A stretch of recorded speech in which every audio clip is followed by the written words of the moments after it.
Hello, thank you for staying on. If anyone is going on to the Hitchcock on Grierson screening at 7:30 in the main house, I will make sure that we finish in plenty of time so that you can get a comfort break and a drink and anything you need. For those of you who don't know, my name is Ed Robson. I'm the Artistic Director here at Magrabat Art Centre. My pleasure, of course, to welcome you and Mark Cousins for a short question and answer session. I'd like to say just one or two things about the person that I'm chatting to, and obviously Mark, what can you say? Well, very well known as one of Scotland's leading documentary filmmakers, theorists, cultural philosophers, if that's not too grand to talk about, and also a little fact that people might not know, a great Tammy Wynette fan. Absolutely true, I didn't make it up. Perhaps we'll find out a little bit about Tammy Wynette as we go along. It's Chair's privilege often to begin with the first question. I shan't break with tradition and I shall use Chair's privilege and just say that a confession, I didn't until about 24 hours ago know anything about Willie. It's to my great shame that I didn't, but I now know an enormous amount and I have a desire to find out an enormous amount more.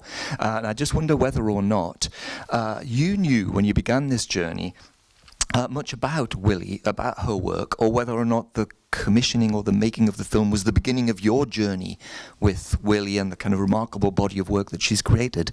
How did it go about? There was no commissioning. The microphone's loud enough. Can you hear at the back? Yeah. There was no commissioning process. You know, I first encountered her work in Edinburgh in 1989. There was a big exhibition of her work. Wow. And I thought, my God, you know, when you see a like-minded spirit, you see somebody across a crowded room, you think, my God, she's one of us, you know. And so this kind of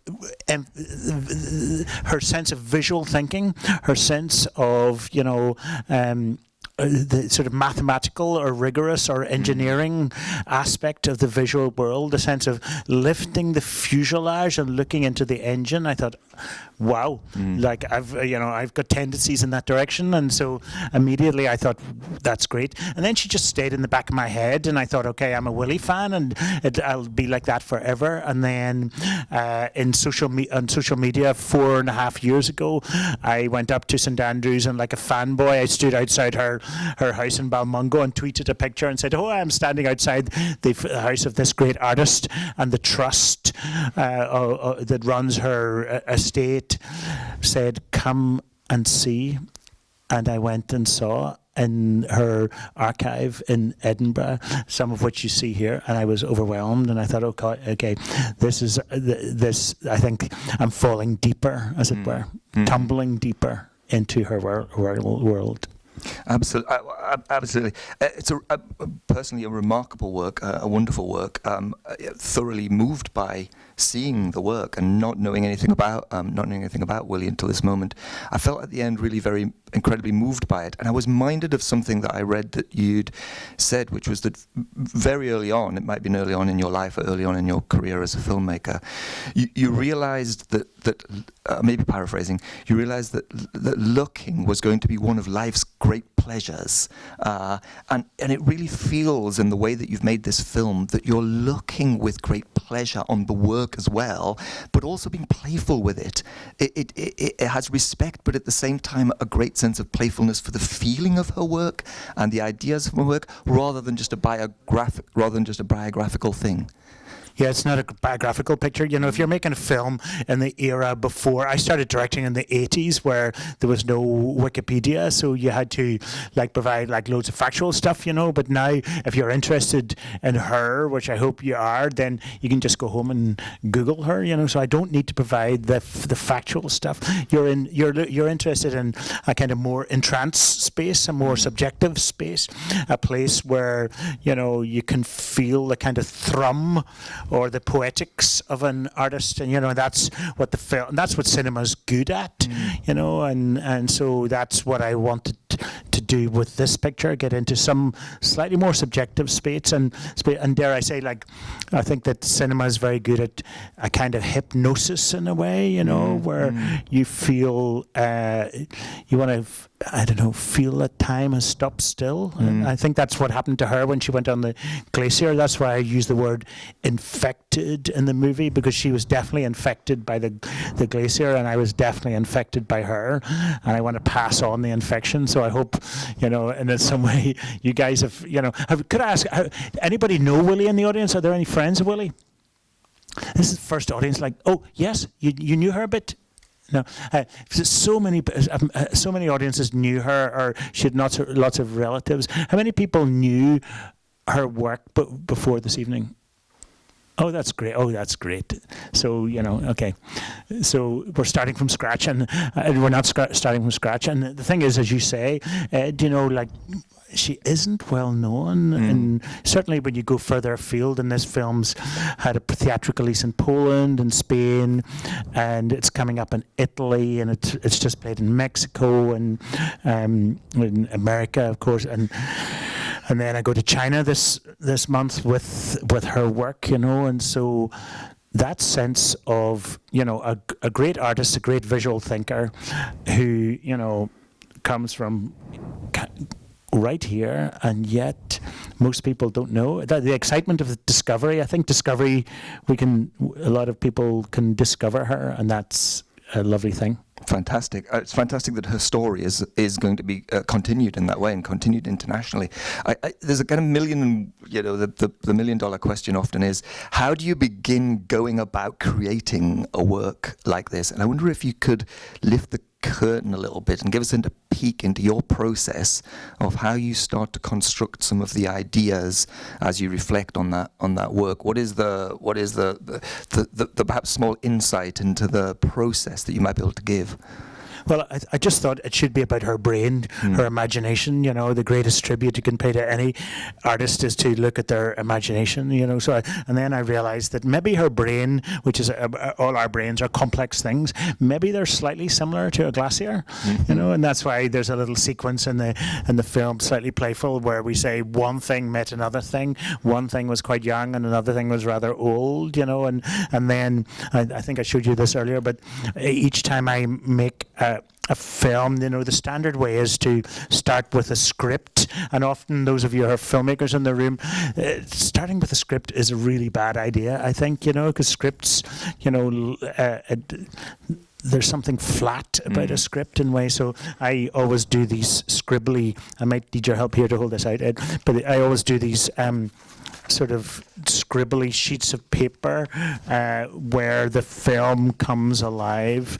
And so if you take that side, and I'll take that side. So this is the script for this film, which doesn't look like a script at all. It's nothing like a 100-page Word document, but you can see there are these lines. So it says from a distance there, and then it says the climb, which is the glacier sequence, and then infected, and then from a distance again. And I knew that there needed to be an echo from the beginning of the film to the end of the film, because the film is saying that, how are we distant from this artist? Is it because we're prejudiced about older women, or is it because we don't know about her work, etc.? So that's the structure, and I would thoroughly recommend a kind of scribbled sheet of paper when you're, if anybody is interested in writing or making something like this.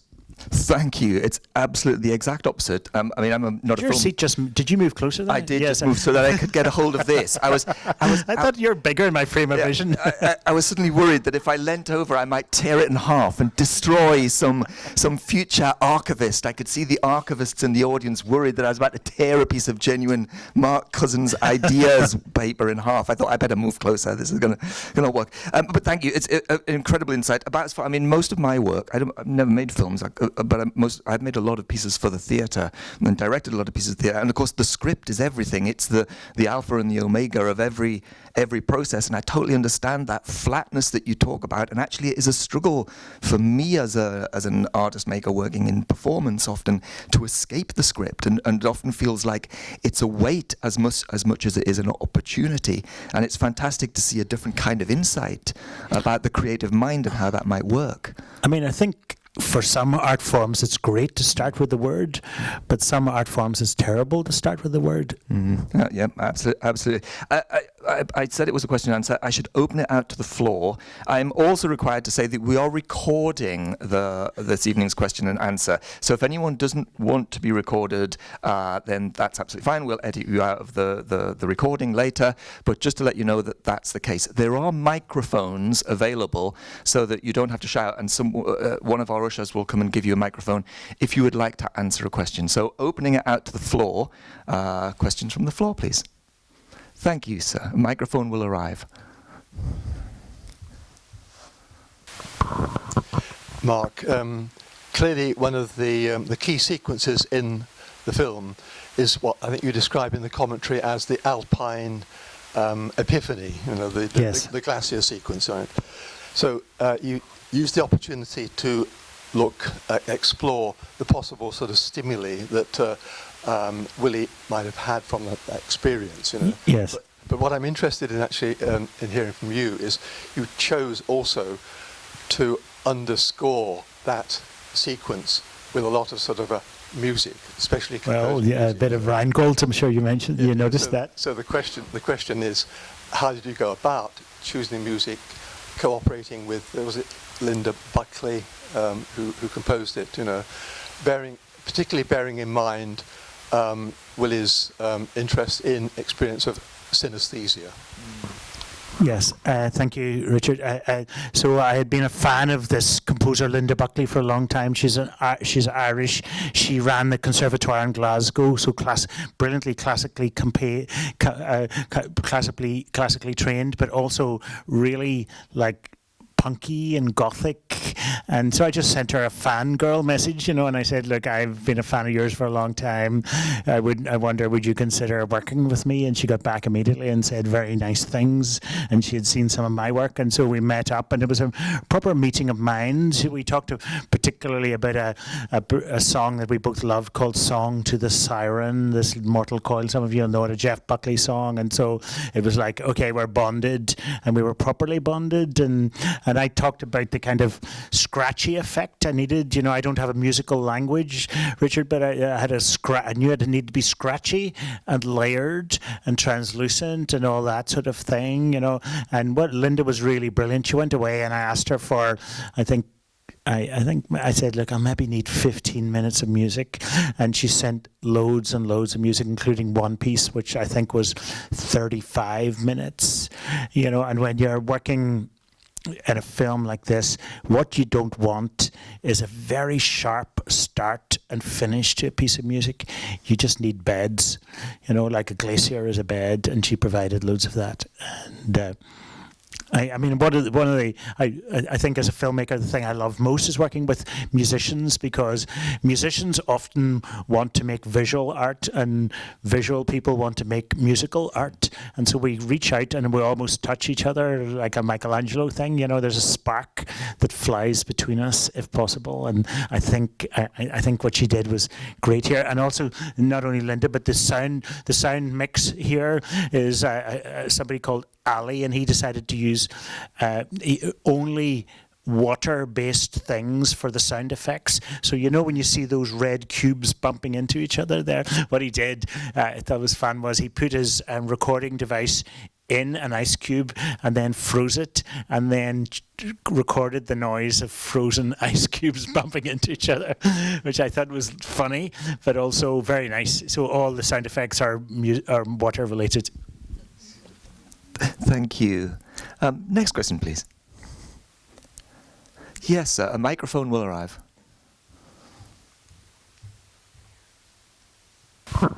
Really just a follow-up to Richard's question about, because through your commentary, you used quite a lot of musical analogies. Yes. And I was wondering if she was interested in music herself, in musical form.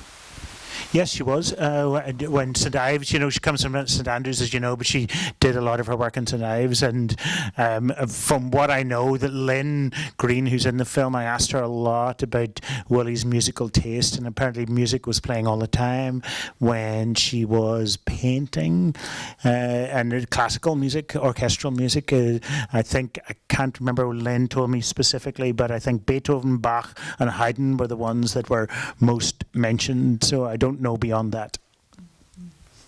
Thank you. Questions from the floor. Thank you, sir. Microphone will come. Maybe a bit of more of an intervention than you would prefer, but just congratulations for the quality.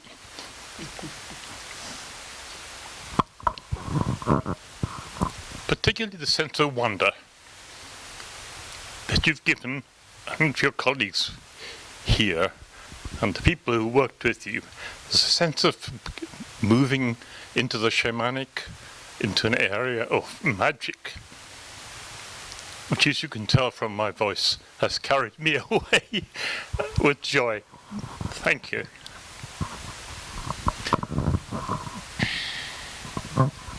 Well, you taught me that. And after I left this university, I've read your work about the shamanic and that idea that you want to get beyond the material world, etc. So a lot of that comes from you, John Izod.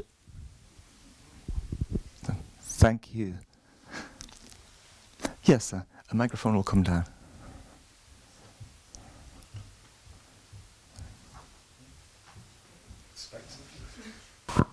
Thanks. I mean, I don't want to bring it down after that, would really tribute, but I did wonder, as a film, it's obviously you as a fan, you know, as talking about someone you're really passionate about and trying to share that passion. Do you think the film would have benefited from some, you know, mentioned about her being neglected and not everybody getting it in terms of what she was doing? Would the film have benefited from having somebody there talking about them still not appreciating the things that you appreciate? You know, it's just giving another perspective on the value of what she's done. No. That's that Netflix style, you know. I could do the Netflix style in my speech and in my sleep, and Netflix often ask me to make something, you know, but what I don't want to do, you know, is, you know, I don't want to interview experts about this, you know, because we can find experts everywhere, you know, and I need to get into a more subjective state than that, you know, and so much has been said about Willie, and so many people art historians have had their say about her, that either they say if they're male, they're more likely to say she was an also-ran, she copied other people, you know, so no, I'm not interested in that, you know, more, you know, objective contextualization, you know, and this is, you know, cinema is a subjective state, and so that's what I want to do. Okay. Thank you. Yeah. Questions from the floor? I wonder if I can follow up with something. There's very interesting two references to pilgrimage in the work, which really struck me. And if we can soften the classical definition and loosen the tight religious context in which that word is often used, but instead think about the pilgrimage as an act of devotion, or as a kind of a spiritual journey to another place to find a truth in some way, are all great artists somehow on that looser sense of the definition on a pilgrimage? I think you go on a pilgrimage when you're lost, in a way, when you've lost yourself, you don't know, you're unhappy, and a pilgrimage is a search for something, you know, like as you say, you know. And I think that Willie, when she went to Norwich, she was going on a specific pilgrimage to a specific shrine. More generally, I think she goes to, like, Spain, she goes to Fuerteventura, to Orkney, she goes to all these places, not knowing that she's looking for something, but she is, you know. And at one point, I say in the film that she was, I can't remember now, primed, ready to be transformed, needing to be transformed. And I think that's what happened to her. And I think lots of us would identify with this, you know. I think you can feel as if your life is pretty good, it's going fine, but you want a kind of, it's slightly under-imagined, and the pilgrimage does that, the epiphany does that, I think, you know. And I think that she discovered, she didn't know that she was desperate for a transformation, but once it happened, she thought, my God, of course. Mm-hmm. I love the image of myself. I love the image of her and her friends as older ladies going on the pilgrimage together. It's just a remarkable moment juxtaposed against the remarkable body of artwork, and then the context of the human being at that stage in their life journey. It was just a remarkable moment. I love that photograph as well. I absolutely adore. I sat at the back laughing to myself, but in that in a way that just was wonderful and enjoyable all at the same time. At the same. I think the thing is, but one of the things about Willie, she did not try to be cool. She was never cool. I don't think. Well, maybe for a little moment, but I remember something that Joseph Brodsky said. He said, try to stay passionate. Leave your cool to the constellations. So if you're not trying to be cool, you're not trying to be in fashion, then maybe, in your everyday life, people won't worship you. But when you look back, how admirable it is that she didn't try to be cool. Absolutely, what a wonderful quote. I also really loved and in a way wanted to be in the room with you at that moment when you were going through the notebooks, and I could have just sat with the film with you, turning those pages and been lost. And I think you said there are dozens of them or something. Loads of them. And I just thought I would just keep turning the page. I wanted to go further and further into it. And the notebooks are really seminal insight that's underpinning the ideas. I mean, how did you feel with being at the end of going through that journey with the notebooks? How could you put them down? Oh, it's so great. And these boxes of archive were in St Andrews, and they went to Edinburgh not all that long ago, maybe a couple of years ago, and there's this great archivist called Tilly who's going through them and discovering things all the time. But when I saw those notebooks, I thought, people think that cinema is Lawrence of Arabia, right, or Star Wars, but cinema can be somebody leafing through a notebook and just coming across a page of little coloured squares that looks a wee bit like a quilt that you would find in New England or something like that, and then you realise that these squares are trying to render the idea of Agnus Dei or something, and you think, wow, and there are so many. The key thing here is as well, Ed, is that there are so many of these notebooks. She was obsessive and neurodivergent, not, I think, only in our synesthesia, but perhaps in other ways. The obsessive cataloguing of everything she did every day, an archivist's dream. You don't need to go searching; it's all there, and so I think that we've in some way just scratched the surface of her. This extraordinary moment when there's colour blocks on one side and she's learning Italian on the other. It just as she chronicles that experience, and that the language that we might talk about neurodiversity now, which wasn't the language of that era, absolutely starts to contextualize her experience and the challenges she must have faced that we can only really starting to understand now about neurodiversity in many ways, which was also quite remarkable. I also was really struck by seeing paintings on a scale, on a giant screen. Massive. I mean, that in a way was a real privilege to see the detail of it. It was really remarkable. Okay, I'm going to show you. A lot of these paintings are about that size. So look at the magnification, and I shot in 4K and 8K cameras, which is 8K is double what you'll see in the biggest multiplex.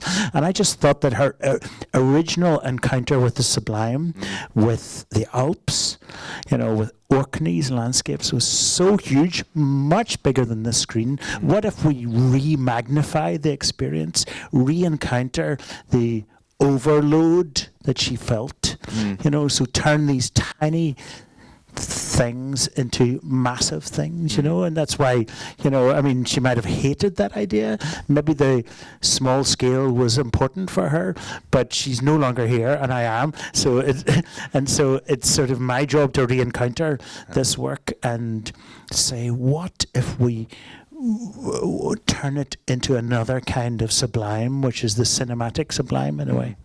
Absolutely, and it was a joy to see them like that. I hadn't actually realised that some of them were that small. Really small.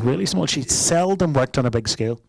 extraordinary to see them in that way, and the level of a word that you've sometimes used in other things, the level at which the luminosity of the screen experience then brings that to life was quite extraordinary. And I loved the sequences where we sat with the paintings as sometimes we moved through a chronology, and the dating of the films, of the pictures, so that we could see the changes in the process as that went. That was a privilege. Some of the reviews didn't like that very much, but I think that the thing is that one of the things that we had to say in this film is this stayed for her a long time. It wasn't just a momentary, mental attack. It stayed with her for years and decades. And so if you can have a sequence that lasts for a bit of time and you can feel the time, then that maybe gives a slight sense of how long this, mental overload remained with her. Well, there's no accounting for critics sometimes, that's what I say. At least when they give me a 3-star review, that's what I say. If they give me 5 stars, I say they're brilliant. That's the nature of it. I really love that section. Any other questions from the audience? We've got 3 or 4. We'll go from the back and work our way down, if that's okay. Thank you. If you could hold your hand up just 2 more rows down. Yes, just there. Thank you. Hi, just coming back to the notebook bit, which I really liked. I found the notebooks fascinating, but really quite overwhelming. It was just like too much. How she must have been so obsessive, as you say, about putting all the numbers and the maths in there. And I found that the time in the Grinwald was really almost not as obsessive. Maybe it was the colour palette, and because it obviously wasn't in a notebook with grid. But I wonder, was that why she loved it there so much? That there was something that actually released her a bit from having to work out actual kind of maths all the time? I know that obviously there's a lot going on in those paintings, and I don't take away from that. And I'm only meeting this lady today, so thank you. But it was just something that I found the Alps bit really such a contrast to all these little notes and all the other things that she was doing. So I wondered if there was something about that landscape that might have been calming for her with her synesthesia and whatever else was going on. I think we're from the same part of the world, because you pronounce the word maths as it should be presented, unlike other people. It's interesting. You're talking about the microscopic and the macroscopic, and I think totally true. I think that, what was brilliant, she would go to these huge places. She would go to Venice and not paint Venice. She would go to the Alps and not paint the Alps. So there was a certain microscopic intensity about her, and she would look at, one of my previous films was about Orson Welles. Orson Welles, the great looker-upper. If you've seen Citizen Kane, have you seen Touch of Evil, those films? He's looking up all the time. She's a looker-downer all the time. So she's ignoring the vista. I mean, probably infected by the vista, but then channeling it at something beneath her feet. And the notebooks are sort of equivalent, not a bit beneath your feet, but beneath your fingers. And she did want to boil things down. When you're making a soup and you want to enrich the flavour, I think she did something like that. So the smallness of the notebooks was crucial for her. Thank you. That's lovely. Right in the middle, 1 row down. Thank you. Thanks. Just very simply, are you now happy that your Barnes Green painting is a Barnes Green painting? Excuse me, could I just say this is 2 in a row from Northern Ireland, I think. It's a thing. We're done, and then, of course, me. No, Teddy, I think that we're not still 100% sure if it's by her. I think it's totally by her, this painting, and the people from the Trust think it's by her, but they're not authenticating it yet. Isn't that great to have something that's hovering in a kind of twilight zone? I'm aware that we're just running down for time for people who might want to go on to the Grierson and make sure that you get a little break. So I'm going to say... Is it Hitchcock on Grierson? So it's the Hitchcock and Grierson, yeah. And there's a bit where Hitchcock talks about Cavalcanti in there as well. Is it the same thing? Yeah, that's it, yeah. I've just been in Brazil and talking a lot about Cavalcanti and trying to do something about Cavalcanti. Fantastic. So when they saw this Hitchcock on Cavalcanti, they were really interesting. So what I'm going to say is 1 more question, and then we'll say thank you very much. Speak now, forever hold your peace. In which case, I'll say thank you very much to Mr. Mark Cousins. A remarkable film, a lovely film. And I'm going to say that one of the things that, for me, is a great thing to say, which was, it has been time well spent. So thank you very much.